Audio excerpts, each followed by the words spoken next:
പുതിയൊരു വീഡിയോയിലേക്ക് സ്വാഗതം. നമ്മുടെ തമിഴ്നാട് മുഖ്യമന്ത്രി ശ്രീ ജോസഫ് വിജയ് എറണാകുളത്ത് എത്തുന്നു എന്നുള്ളതാണ് നമുക്കുള്ള വാർത്ത. എത്തിക്കഴിഞ്ഞിരിക്കാൻ ചിലപ്പോൾ ഈ വീഡിയോ നിങ്ങളടുത്ത് എത്തുമ്പോഴത്തേക്ക്. ജോസഫ് വിജയ് എറണാകുളത്ത് വരുന്നത് ശ്രീ രമേശ് ചെന്നിത്തല കേരളത്തിൽ നടത്തുന്ന ഓപ്പറേഷൻ തുഫാൻ എന്ന് പറയുന്ന മയക്കുമരുന്ന് വേട്ടയ്ക്ക് അനുകൂലമായി സംസാരിക്കാനാണ്, പിന്തുണ അർപ്പിക്കാനാണ് അദ്ദേഹം വരുന്നത്. കൂടെ നമ്മുടെ മലയാളത്തിൻ്റെ ഏറ്റവും അഭിമാനമായ നടൻ മോഹൻലാലും. അദ്ദേഹത്തിൻ്റെ ഒരു മാസ് ഡയലോഗ് ഉണ്ട്, narcotic is A dirty business.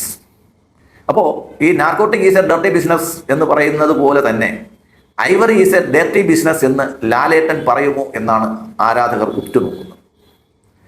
കാര്യം, അദ്ദേഹത്തിന് സമ്മാനമായി കിട്ടിയ ആനക്കൊമ്പുകൾ, അതിൻ്റെ പല വിവരങ്ങളും അദ്ദേഹം പുറത്തുവിടുകയും അതിനേക്കാൾ കൂടുതൽ വിവരങ്ങൾ അദ്ദേഹം മറച്ചു വെക്കുകയും ചെയ്തു എന്നാണ് നമ്മൾ മനസ്സിലാക്കുന്നത്.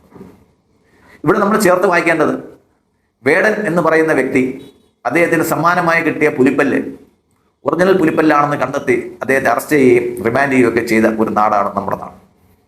പക്ഷേ അത് ഉയർന്ന വർഗ്ഗങ്ങളിലോട്ടും ഉയർന്ന ശ്രേണിയിലുള്ള ആൾക്കാരിലോട്ടും പോയി കഴിഞ്ഞാൽ പല വകുപ്പുകളും കണ്ണടയ്ക്കും എന്നുള്ളതാണ്. പ്രത്യേകിച്ച് വനം വകുപ്പ് കണ്ണടയ്ക്കും. ശ്രീ ഗണേശനെതിരായിട്ടുള്ള ആനക്കൊമ്പ് കേസുകളും ഈ വിഷയങ്ങളിൽ വരുന്നുണ്ട്.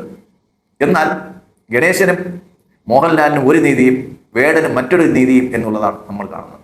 എന്തായാലും നാർക്കോട്ടിക്സും ഒരു ഡർട്ടി ബിസിനസ്സാണ്, ഐവറിയും ഒരു ഡർട്ടി ബിസിനസ്സാണ്. നന്ദി, നമസ്കാരം.